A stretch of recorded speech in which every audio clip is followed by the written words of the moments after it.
Hard work, okay. So, importante ba talaga yung hard work? Um, yes, it's important, but, ah, 'pag palagi ka nalang hard work without the right vision, kumbaga mapapagod ka, eh. Then sa napapagod ka, at the same time, stagnant yung result.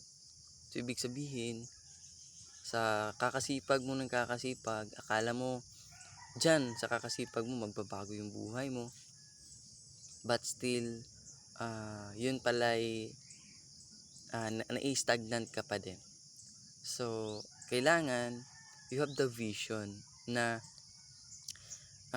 ano ba yung magiging future ko dito 3 years, 5 years from now kapag sinipagan ko ng todo dito.